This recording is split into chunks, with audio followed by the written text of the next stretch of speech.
ಆಕ್ಸಿಡೆಂಟ್ಗಳು ರಸ್ತೆಯಲ್ಲಿ ನಾವು ರೋಡ್ ಸೇಫ್ಟಿ ಆಕ್ಟ್ ಕಾನೂನುಗಳನ್ನು ಮಾಡಿದ್ದೀವಿ. ಡ್ರೈವರ್ಗಳು ಅವರ ತಪ್ಪುಗಳಿಂದ ಆಕ್ಸಿಡೆಂಟ್ಗಳಾದರೆ ಸರ್ಕಾರ ಹೆಂಗೆ ಹೊಣೆಗಾರಿಕೆ ಮಾಡ್ತದೆ? ಎಲ್ಲಿ ಪ್ರಿವೆಂಟಿವ್ ಮೆಜರ್ಸ್ ಎಲ್ಲ ಮಾಡ್ತಕ್ಕಂಥದ್ದು. ನಿನ್ನೆ ಲಾರಿ ಒಂದು ಕ್ಯಾಂಟರ್ ಆಕ್ಸಿಡೆಂಟ್ ಆಗಿ ಒಳಗಡೆ ನುಗ್ಗಿರೋದು. ಪಾಪ ನಾನು ಅವರಿಗೆ ಸತ್ತವರಿಗೆ ಗೌರವ ಸೂಚಿಸ್ತಕ್ಕಂಥ ಕೆಲಸ ಮಾಡ್ತೀನಿ. ಅವರು ಕುಟುಂಬದ ವರ್ಗದವರಿಗೆ ಅವರು ಸಾವಿನ ದುಃಖ ಭರಿಸ್ತಕ್ಕಂಥ ಕೆಲಸ.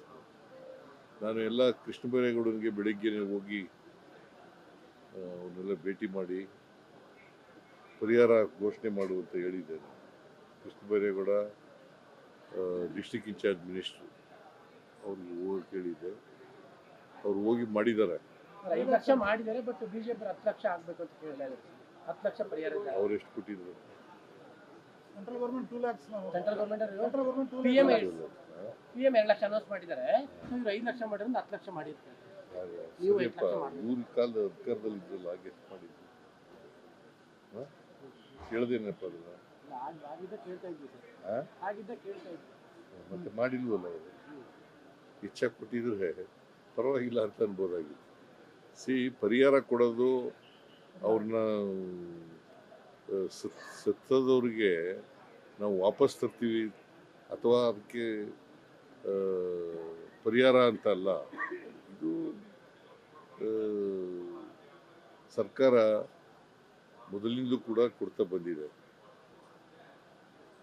ಅವರ ಕುಟುಂಬ ವರ್ಗದವರಿಗೆ ಅವರಿಗೆ ಸಾಂತ್ವನ ಹೇಳಲಿಕ್ಕೋಸ್ಕರವಾಗಿ ಈ ಥರದ್ದು ಮಾಡ್ತೀವಿ.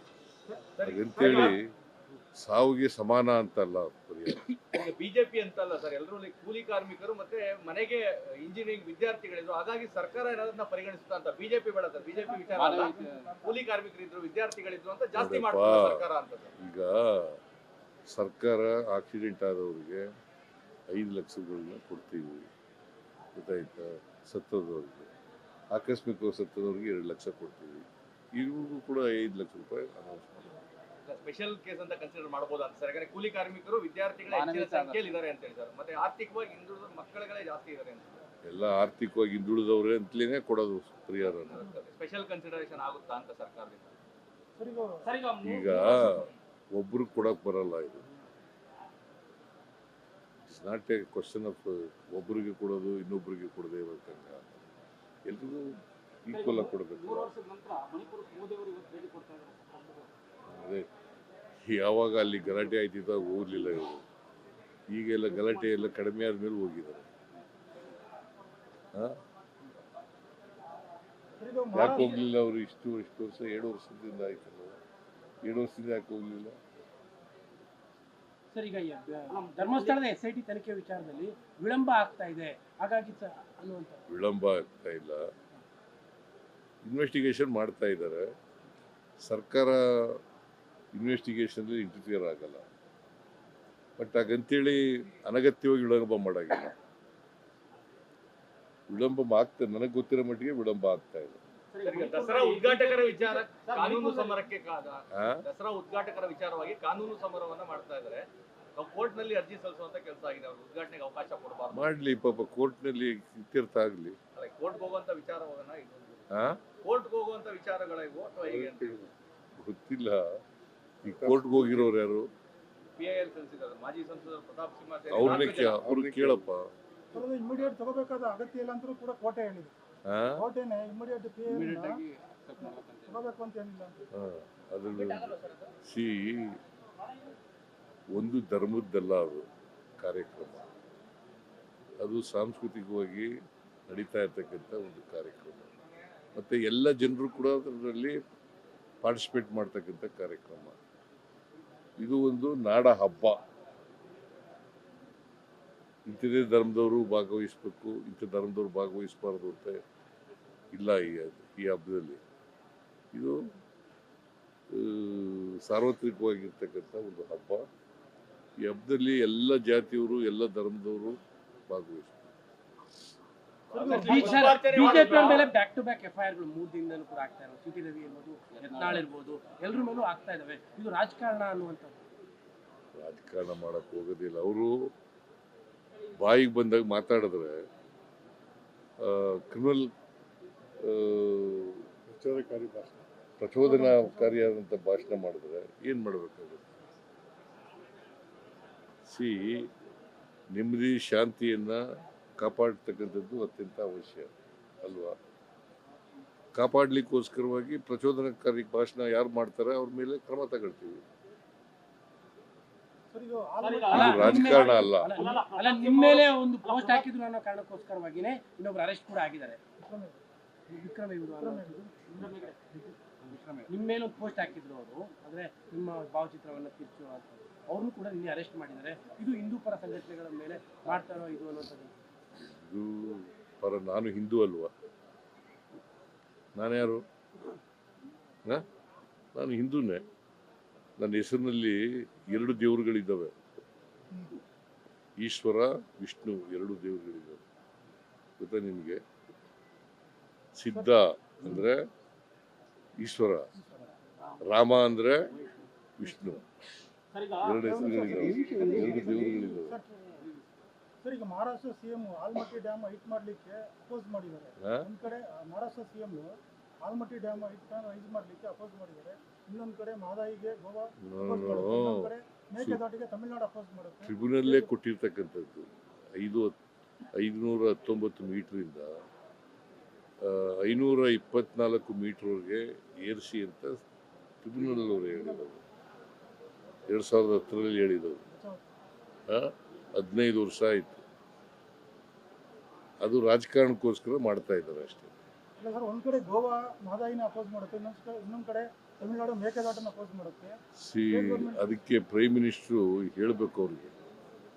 ಬಿಜೆಪಿ ಚೀಫ್ ಮಿನಿಸ್ಟರ್ಗಳು ಅವರು, ಪ್ರೈಮ್ ಮಿನಿಸ್ಟರ್ ಹೇಳಬೇಕು. ಮೇಕೆದಾಟಿಗೆ ಸ್ಟಾಲಿನ್ ಅಪೋಸ್ ಮಾಡ್ತಾರೆ, ಮೇಕೆದಾಟಿಗೆ ತಮಿಳುನಾಡು ಸ್ಟಾಲಿನ್ ಅಪೋಸ್ ಮಾಡ್ತಾರೆ. ಯಾರೇ ಆಗ್ಲಿ ಬಾರಪ್ಪ, ಬಿಜೆಪಿ ಪ್ರೈಮ್ ಮಿನಿಸ್ಟರ್ ಯಾರು? ದೇಶದ ಪ್ರೈಮ್ ಮಿನಿಸ್ಟರ್ ಯಾರು? ಮೋದಿ ಇಲ್ಲ. ಹೇಳ್ಬೇಕು ಅವರು. ಸರ್, ಈಗ ಪ್ರಚೋದನಕಾರಿ ಹೇಳಿಕೆ ಕೊಡೋದ್ರಿಂದ ಪ್ರತಾಪ್ ಸಿಂಹ ಅವ್ರನ್ನ ಗಡೀಪಾರು ಮಾಡಿ ದಸರಾ ಮುಗಿಯೋದ್ರಾಗೆ ಅಂತ ಕೆಲವು ಸಂಘಟನೆಗಳು ಒತ್ತಾಯ ಬಂದಿದೆ.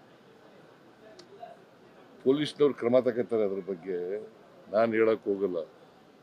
ಅವರು ಶಾಂತಿ ಭಂಗ ತರ್ತಕ್ಕಂಥ ಕೆಲಸ ಮಾಡಿದ್ರೆ ಪೊಲೀಸ್ನವ್ರು ಕ್ರಮ ತಗೋತಾರೆ. ಹೊಸ ಜಾತಿಗಳು ಸೇರ್ಪಡೆ ಆಗ್ತಾ ಇದ್ದಾರೆ ಅಂತ ಬಿಜೆಪಿ ಜಾತಿ ಸಮೀಕ್ಷೆಯಲ್ಲಿ ಹೊಸ ಜಾತಿಗಳು ಸೃಷ್ಟಿ ಮಾಡ್ತಾ ಇದ್ದೀರಿ ನೀವು ಅಂತ, ಹೊಸ ಜಾತಿಗಳ ಸೃಷ್ಟಿ ಮಾಡ್ತಾ ಇದ್ದಾರೆ ಅವರು. ಬಿಜೆಪಿ ಅವ್ರು ಮಾಡ್ತಾರೆ, ಕೇಂದ್ರ ಸರ್ಕಾರ ಮಾಡ್ತಾರಲ್ಲ ಜಾತಿ ಗಣತಿ, ಅದೇನ್ ಮಾಡ್ತಾರೆ? ಹೇಳಪ್ಪ, ಯಾರು ಕನ್ವರ್ಟ್ ಆಗಿದಾರೆ ಆ ಜಾತಿ ರೀ. ಈಗ ನಾನು ಹಿಂದೂ ಇಂದ ಮುಸಲ್ಮಾನ್ಗೆ ಕನ್ವರ್ಟ್ ಆಗಿದ್ದೀನಿ ಅಂತ ಇಟ್ಕೊಳ್ಳೋಣ, ನಾನು ಆಗಲ್ಲ. ಉದಾಹರಣೆಗೆ ಹೇಳ್ತಾ ಇದ್ದೀನಿ. ನೀವು ಆಗಿದ್ದೀರಿ ಅಂತ ಕ್ರಿಶ್ಚಿಯಾನಿಟಿ, ನಾವು ಆಗಲ್ಲ ಇಟ್ಕೊಳ್ಳಿ ಅಂತ ಉದಾಹರಣೆಗೆ ಹೇಳ್ತಾ ಇರೋದು. ಗೊತ್ತಾಯ್ತಾ? ಹಾಗಾದ್ರೆ ನಾನು ಇನ್ನು ಮುಂದೆ ಕ್ರಿಶ್ಚಿಯಾನಿಟಿ ಅಲ್ವಾ, ಕ್ರಿಶ್ಚಿಯನ್ ಅಲ್ವಾ? ಹಂಗೆ ಈಗ ನಾವು ಕನ್ವರ್ಷನ್ ಆಗೋದು ಬೇಡ ಅಂತ ಹೇಳಿದ್ರು ಕೂಡ ಕೆಲವರು ವ್ಯವಸ್ಥೆಯ ಪರಿಣಾಮವಾಗಿ ಕನ್ವರ್ಷನ್ ಆಗ್ಬಿಡ್ತಾರೆ. ನಮ್ಮ ಸಮಾಜದಲ್ಲಿ, ಹಿಂದೂ ಸಮಾಜದಲ್ಲಿ ಎಲ್ಲರೂ ಸಮಾನತೆ ಇದ್ದಿದ್ರೆ ಯಾಕೆ ಕನ್ವರ್ಷನ್ ಆಗ್ತಾರೆ?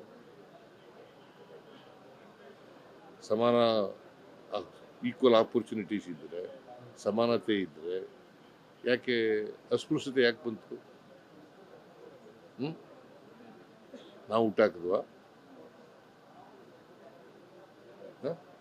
ಮುಸ್ಲಿಂ ಕ್ರಿಶ್ಚಿಯನ್ ಅಲ್ಲೂ ಇದೆ ಅಂತ ಹೇಳಿದ್ದಾರೆ, ಅಸಮಾನತೆ ಅಲ್ಲೂ ಇದೆ. ಯಾರ ನಾನು ಎಲ್ಲೇ ಇರ್ಲಪ್ಪ, ಎಲ್ಲಾ ಕಡೆ ಇದೆ ಅಂತ. ಮುಸಲ್ಮಾನ್ ಧರ್ಮದಲ್ಲರೂ ಇರ್ಲಿ, ಕ್ರಿಶ್ಚಿಯನ್ ಧರ್ಮದಲ್ಲರೂ ಇರ್ಲಿ, ಇಲ್ಲಿದ್ರೆ ಈಗ ನಾವ್ಯಾರು ಕೂಡ ಅಥವಾ ಬಿಜೆಪಿಯವರು ಯಾರು ಕೂಡ ಕನ್ವರ್ಷನ್ ಆಗಿ ಅಂತ ಹೇಳಿಲ್ಲ ಅಲ್ವಾ? ಕನ್ವರ್ಷನ್ ಆಗಿದ್ದಾರೆ. ಇಟ್ ಈಸ್ ದೇರ್ ರೈಟ್ ಅಲ್ವಾ? ಕನ್ವರ್ಷನ್ ಆಗೋದು ಅವರು ಮಣಿಪುರ್ ಭೇಟಿ ಕೊಡೋದು ಏನ್ ಸಂದೇಶ ನೀಡಬಹುದು ಅಂತ ಮೋದಿ ಅವರು ಭೇಟಿ ಕೊಡೋಂಥದ್ದು ಏನ್ ಸಂದೇಶ ನೀಡಬಹುದು ಈಗ 3 ವರ್ಷದ ನಂತರ ಹೋಗೋದು? ಸಿಹಿ ಅವರು ವಿರೋಧ ಪಕ್ಷದವರು ಒತ್ತಡ ಆಯ್ತಲ್ಲ, ಭೇಟಿ ಕೊಟ್ಟಿಲ್ಲ ಅಂತ ಹೇಳ್ತಿಲ್ಲ, ಅದಕ್ಕೋಸ್ಕರ ಭೇಟಿ